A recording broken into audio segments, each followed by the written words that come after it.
Bem, bom dia, boa tarde, boa noite, tudo bem com vocês, pessoal? Espero que estejam todos bem, se cuidando, mantendo o distanciamento social, a utilização, do álcool em gel, muito importante, fundamental para que a gente possa conter o avanço dessa pandemia. Bem, dito isto, vamos começar nossa aula remota, gravada, revisional para o nono ano. E no que se refere aos conteúdos revisionais do nono ano, nós hoje iremos vivenciar a situação que diz respeito aos movimentos totalitários. Os movimentos totalitários são aqueles movimentos que surgem, melhor dizendo, em pleno século XX, nas primeiras décadas, vamos colocar dessa maneira. Ele surge ali já na década de 20 e se consolida mediante a crise da Bolsa de Valores, a quebra da Bolsa de Valores, que vai trazer um transtorno econômico mundial, e ali esses regimes totalitários, eles encontram espaço para crescer, para nascer, crescer, desenvolver e se consolidar no seio daquela sociedade europeia inicialmente, mas vai ter também as suas concepções aqui no Brasil, desse regime extremado, radical, com características de direita, com características fascistas, que, por outro lado, contudo, a característica fascista, ela tem como ênfase um partido único, não respeitar as oposições, não respeitar as vias democráticas de chegar ao poder, e vai ter um regime fechado que não permite a oposição se pronunciar, e as liberdades serão muito restritas.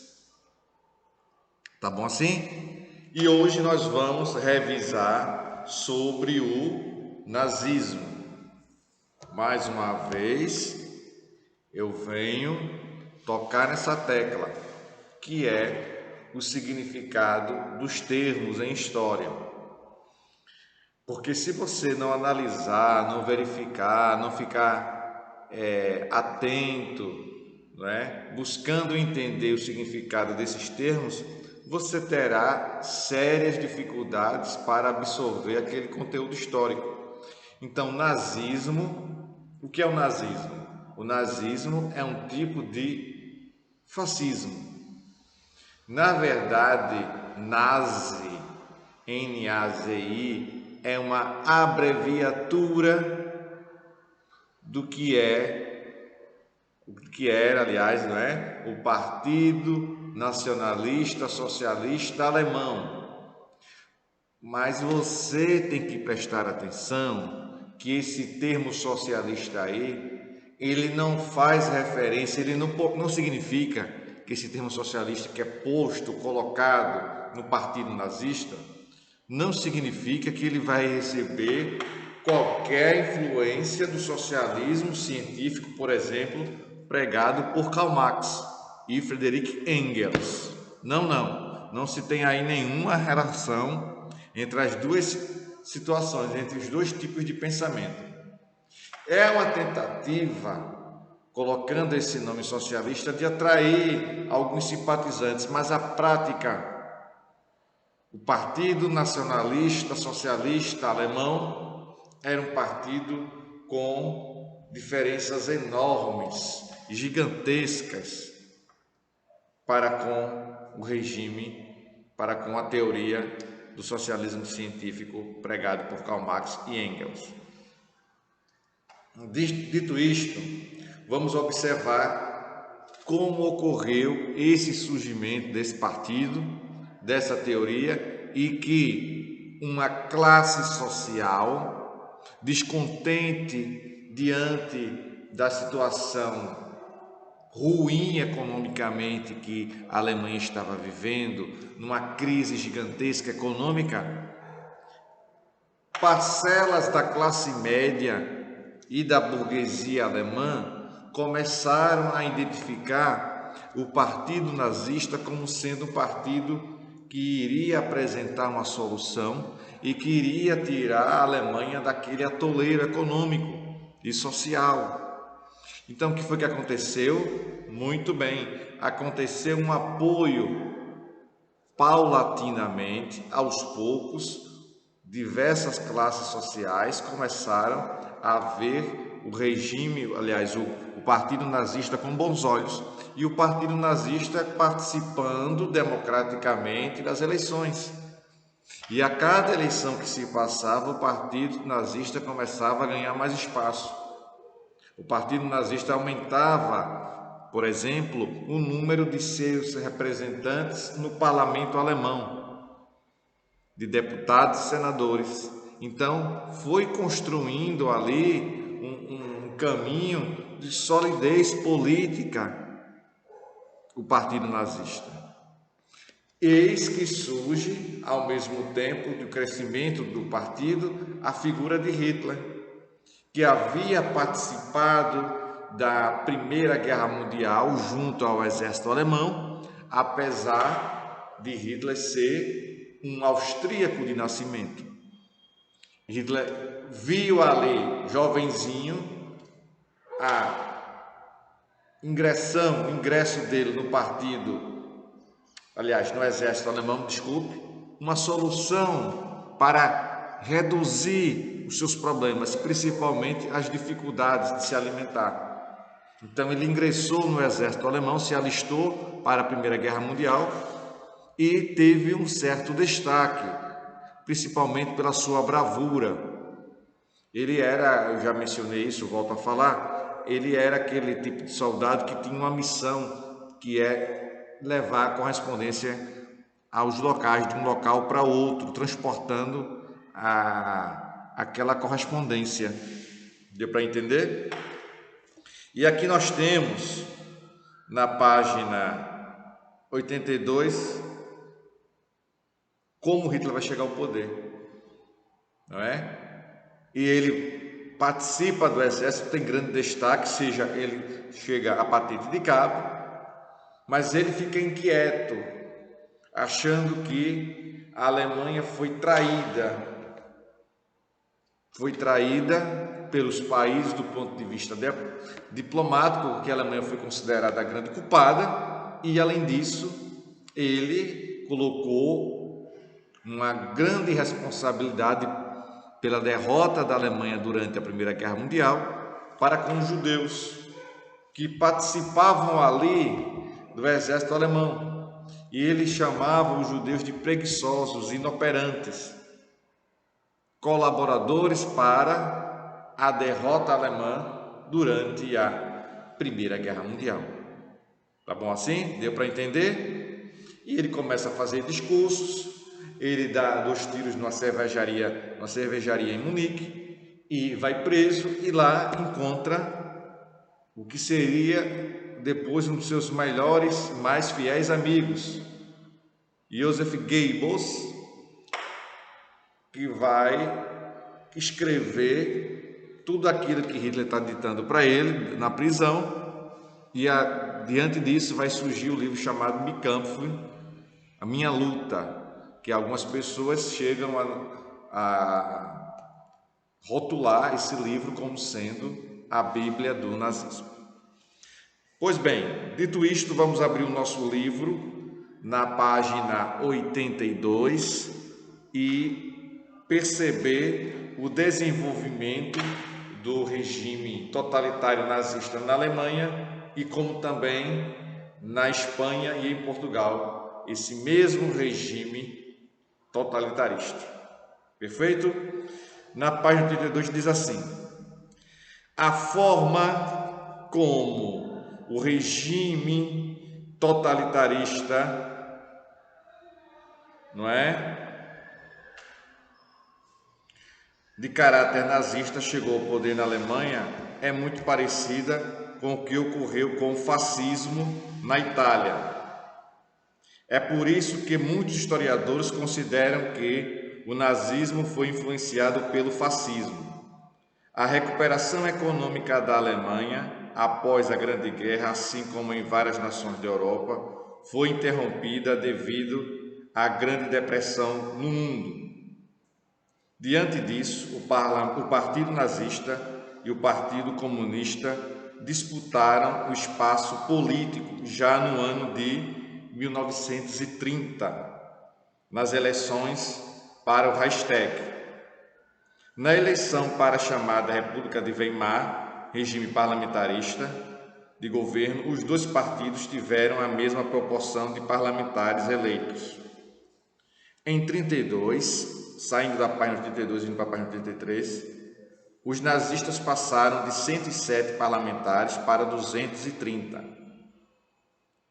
Isso fez com que o então presidente alemão Paul von Hindenburg nomeasse Hitler como primeiro-ministro. Estava comprovado que o partido nazista havia crescido bastante e que sua forte propaganda junto ao povo, defendendo a recuperação econômica e o ultranacionalismo, havia dado certo. Com a morte do presidente em 1934, o velho marechal Paul von Hindenburg faleceu. Hitler viu a oportunidade de pôr em prática o programa do partido nazista. Isso se deu através da junção do presidencialismo com o parlamentarismo, que passou o poder para o próprio Hitler, estabelecendo uma ditadura totalitária com a ideologia nazista. As primeiras medidas de Hitler foram bem parecidas com as de Mussolini. Vamos observar quais foram as medidas que Hitler tomou quando chegou ao poder. Lembrando que há uma diferença entre o nazismo e o fascismo. O nazismo tem um cunho ideológico muito forte, não é verdade? O nazismo tem a questão, inclusive, do antissemitismo. O que é antissemitismo? Negação aos povos judeus, povos hebreus, não é? Tem essa característica aí, tá bom? Então vamos ver aqui o que foi feito aqui. As medidas que ele tomou. Controle, na página 83, controle e uso da imprensa para massificar as ideias nazistas e destacar a imagem de Hitler através da propaganda. Intervenção do modelo econômico nazista do Estado. Não é? Outra medida, extinção de todos os partidos, principalmente o Partido Comunista, à exceção do Partido Nazista. Todos os outros partidos teriam que ser extintos. Criação de relações de trabalho baseadas em corporações. Outro item, grande investimento na indústria bélica, visando o expansionismo que tinha como base o antissemitismo e o arianismo. Pronto. Dito isto, após essas medidas de Hitler, que a gente vai ver a repercussão dela lá na frente, do ponto de vista histórico, na cronologia dos fatos históricos, quando a gente estudar ali em relação à Segunda Guerra Mundial. O que é que diz aqui? Salazarismo. Estou falando agora em relação ao regime, um regime fascista que vai acontecer com o nome de salazarismo em Portugal e o franquismo que vai acontecer na Espanha. Salazarismo, movimento português, O movimento nazifascista influenciou várias outras nações que visaram estabelecer governos totalitários e centralizadores. Dessa forma, surgiram figuras políticas que buscaram estabelecer governos que se afastassem principalmente dos regimes comunistas como o da Rússia. A diferença em relação ao nazifascismo é que regimes surgidos em Portugal e na Espanha eram autoritários, mantendo o povo acomodado e sem interesse no regime político. Era o controle total, sem contestação. Em Portugal surgiu o salazarismo, cujo nome vem de Antônio de Oliveira Salazar, que assumiu o governo do país. Na Espanha, o franquismo, cujo nome deriva também do líder, neste caso, do general Francisco Franco. Página 84 ainda, nós temos: o salazarismo foi um regime político autoritário criado em 1933 e durou até 74. Tinha como base ideais semelhantes aos dos regimes nazifascistas, como a intervenção do Estado na economia, um governo controlado pela figura de um ditador, a falta de liberdade política e o investimento no militarismo. Portugal, assim como várias nações europeias, passava por grandes dificuldades financeiras, recessão, alta inflação, desemprego e fome, fatores que foram decisivos para um golpe político-militar em 1926. O general Antônio Carmona pôs como primeiro-ministro do Estado português Antônio de Oliveira Salazar. Com apoio da burguesia, temerosa de perder regalias, estou na página 35, viu? Isso, preste atenção aí. Temerosa de perder regalias políticas e econômicas devido ao crescimento das ideias comunistas no leste europeu, Salazar foi conduzido ao poder em 1932 e no ano de 33 organizou uma Constituição de caráter fascista que fez com que esse período histórico fosse chamado de Estado Novo. Esse Estado Novo é o Estado Novo português. Não confundam esse Estado Novo português com o Estado Novo que nós vamos vivenciar lá, lá na era Vargas, não é? Em 1937. Cuidado para não misturar as bolas aí. Vamos agora na página 85 falar sobre o franquismo. O franquismo foi um movimento com caráter também fascista que surgiu na Itália, e a gente tem ali uma guerra civil que vai surgir na Espanha, e com isso teremos uma situação importante que Mussolini, juntamente com Hitler, vai apoiar o franquismo e vai fazer ali o que alguns historiadores chamam de o grande ensaio para a Segunda Guerra Mundial. Perceberam? Muito bem. 85. Embora os motivos que levaram ao regime autoritário na Espanha tenham sido os mesmos de outras nações europeias, como Itália e Alemanha, a forma foi bem diferente. A rivalidade com os comunistas também estava clara para os ultradireitistas, que temiam o regime social que acabasse com a propriedade privada e atingisse o capitalismo, o que levou a burguesia a apoiar a direita na Espanha. Então, o que aconteceu na Alemanha aconteceu aqui na Espanha, a burguesia apoiando o regime de direita.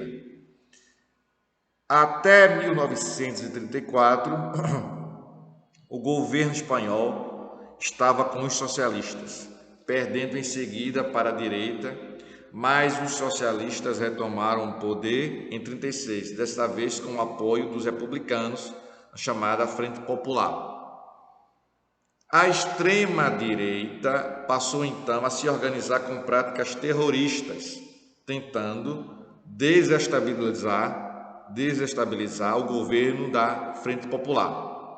Durante alguns anos, os generais fascistas, liderados por Francisco Franco, lutaram contra os socialistas, mais precisamente a partir de 36, caracterizando esse período como Guerra Civil Espanhola. A esquerda resistiu com milícias. Os nacionalistas fascistas receberam apoio dos outros regimes ditatoriais europeus, como da Alemanha e da Itália. Os alemães aproveitaram para testar seus armamentos, atacando as milícias espanholas. Em contrapartida, a Frente Popular tinha apoio da União Soviética e da França. Essa situação começava a se desenhar como seriam montar as alianças na Segunda Guerra Mundial. Olha aí, o que eu falei no início, né? A Guerra Civil Espanhola foi um grande ensaio para a Guerra Civil Espanhola foi um grande ensaio para a Segunda Guerra Mundial. E em 39 os nacionalistas ganharam a guerra e chegaram ao poder, dando origem a um regime autoritário conhecido como franquismo, que durou até 1975.